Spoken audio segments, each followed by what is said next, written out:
All right, take a look at the matrix up here. If you're having trouble locating points in the first quadrant, you're trouble on the test. Make sure you know how to plot points. If you know how to plot any point on the coordinate plane, you're doing well. And then we're going to be actually doing this kind of stuff. So we're locating points and polygons in the coordinate plane. We're actually doing the domain and range, and then we're exhibiting the knowledge of the slope. So, Ironic, it says fun. is it fun? No. No, domain and range is not all that fun. It's a little abstract of a concept. Yeah. But we'll keep talking about it. It takes a while to get down. All right, looking at this. So when you graph an equation, every equation is actually a line. If you see an ordered pair, it's just a point. So make sure you understand that idea. If it's an equation, it's a line. If it's an ordered pair, it's a point. So because I have an equation here, you know there's lots of points, and it's a line. How do you graph an equation? Now, this is something you should have tried last year.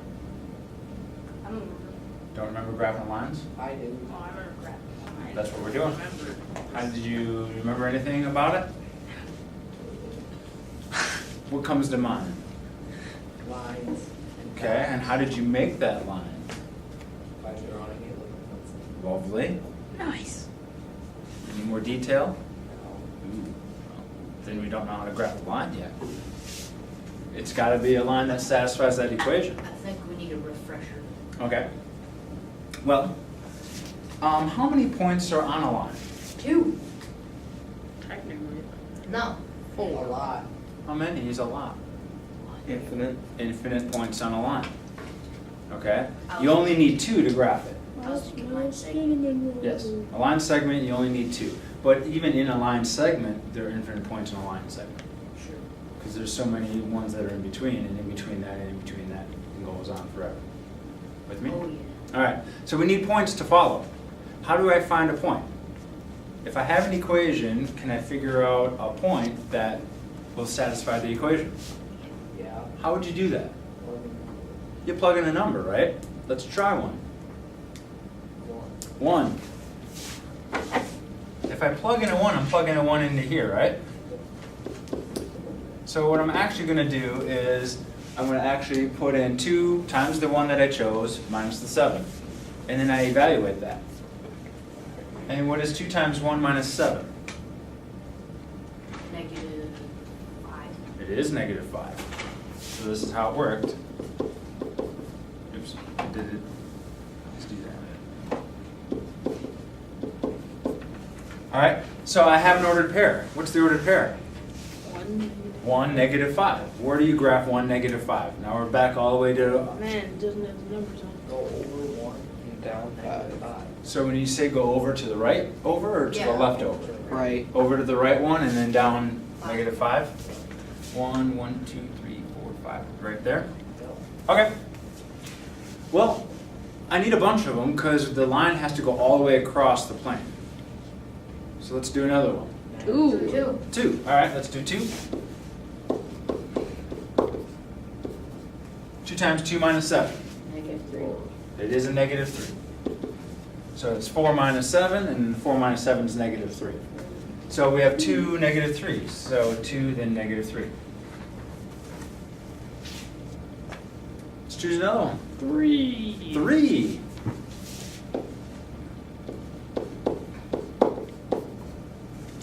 2 times 3 minus 7. -1. Negative 1. 3, negative 1. You guys discovering a pattern yet? It's going down by 2. It's going down by 2. Not quite. Going up by 2. It's going up by 2. Oh, yeah. You see that? Yeah. By 2 and over by 1. Yeah, so every time you step 1 to the right, you're going how many up or down?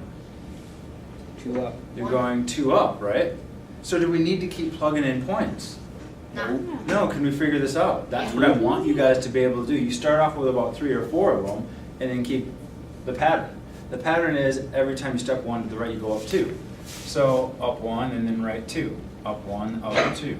Up 1, or over the right one, up 2. The right one. Get the idea? And can you continue the pattern in both directions? So Yep. you go over. So then you go down 2 into the right one, down 2 in the right one. So that's what you're gonna do. You're gonna make those points, and then you draw a line through them. Because it has to go all the way across. And if you're really great at drawing lines, then there you go. That's what the points are do to help you out. Otherwise, you can use a ruler if you want. My line's kind of crooked. You should be. Get the basic idea of this. Mm-hmm. Okay? This is a really tedious way of graphing lines. Yeah, mine came out wrong. I'll be able to show you, just by looking at it, you could do that in about 5 seconds. That's where we're going with this. But we need this basic stuff down. Because the shortcut, or the method I'm gonna show you, is like a super shortcut. And it takes a while to understand. So, but it's a basic concept for the rest of the math. All right? What you guys just started to look at when you said, hey, I see that it goes up 2 every time I step to 1 to the right. That is the idea of slope. It's a major concept that you need to have down. This is just the beginning of it, okay? All right, for the next one to the right, how do I do the same thing that I did before? And I get 2 variables. Put in one for X and one for Y. But we don't know that for sure. Get Y by itself first. You have to. Now, why do you think we had getting y by itself the previous lesson? So we can do For this. this. And if you didn't do that, well then you're stuck here. Until you get this down, you won't be able to do these problems. So you need to know how to get y by itself. And does anyone know the method? Onion. Great, if you do the onion technique, what would you do? Yeah. Circle, now which one are we trying to get? Well, we're trying to get We y want to by get y by itself. Now it's been always x because we always had one variable. Yeah. Now that we have 2 variables, the only one that we want to worry about right now is the y. So we do it this way. Wait. All right, so now that I've made it, what does it tell me to do? Subtract 6X. Subtract 6x.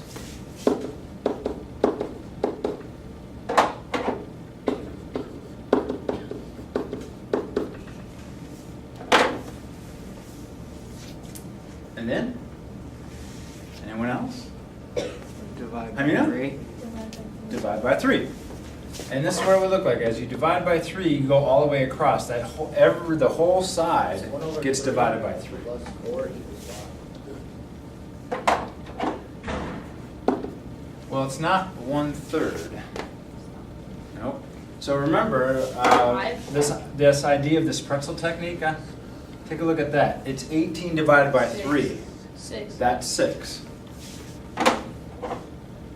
And then it's a -6 divided by 3. 2X. 2. X. -2. It's close. Yeah. So now I can start plugging and chugging. If you didn't rewrite it, you'd have to rewrite it every time you plug in something for x and try to find y. You'd have to rewrite it every time. That would suck. So rewrite it once, and then you don't have to rewrite it anymore. All right? And besides, the super shortcut says you want to get it in this form anyway, so we need to make sure we know how to rewrite equations to get y by itself. All right, let's choose some numbers. Let's try different numbers. Instead of 1, 2, and 3, -4. 8. all right? We'll try a -4. Let's always try a 0. 0 is like the easiest one to do. You should always throw a 0 in there. And then what's a 5? All right, we'll try those. So a -4. I'm gonna put this in there. So 6 minus 2 times -4.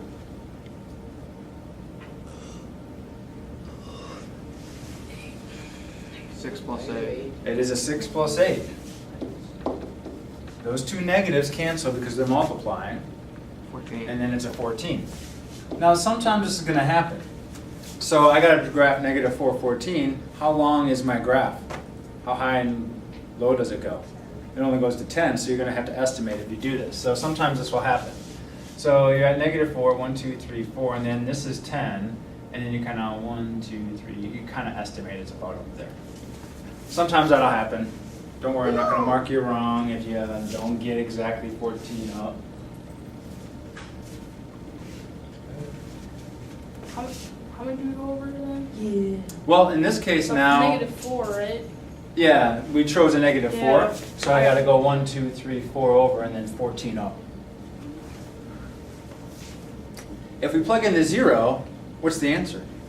0. 6. Yeah, it's 6.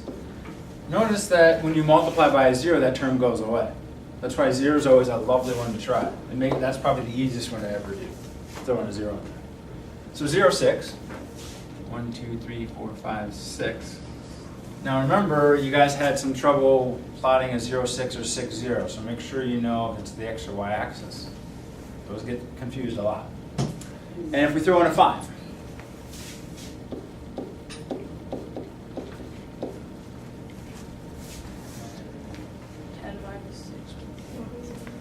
it's the other way around, 6 minus Oh. 10.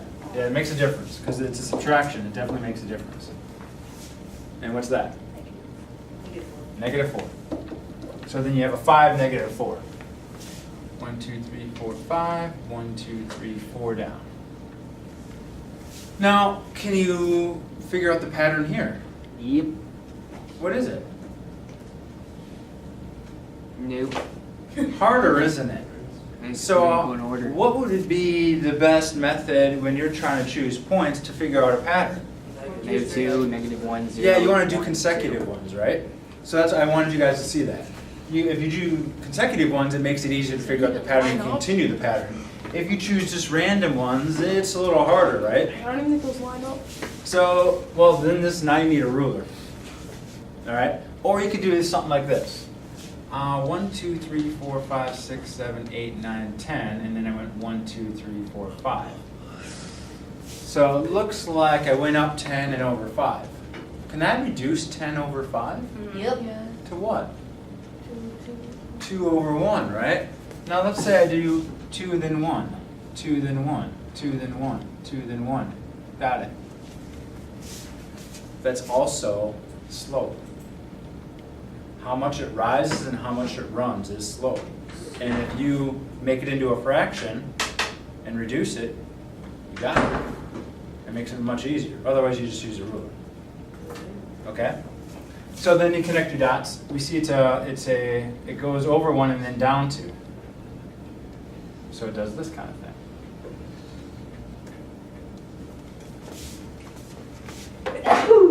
Bless you. Welcome. All right, questions on this? Nope. All right, guess what I want you to try to do? Back. Try the I next got a two. fraction. You got an example to look at. So based on your example to look at, try a few of them. And if you pick a pattern, it's much easier. You can do consecutive, or you can do by 2s or by 3s or something. But if you do just 2 random ones, it's harder to figure it out. So you can be systematic with this, and it's much easier. So try the next 2, try to graph them. Obviously, you can see this one needs to be rewritten. So when you get to this one, ask one of us if you've written it correctly before you start graphing, because I don't want you to graph it and then you did it the wrong way and you got to redo the whole thing. So when you go do the next one, go ahead, when you rewrite it, let one of us know and we'll double check that you did it right. And then try those next ones. Okay? I'll leave this up here as an example to look at.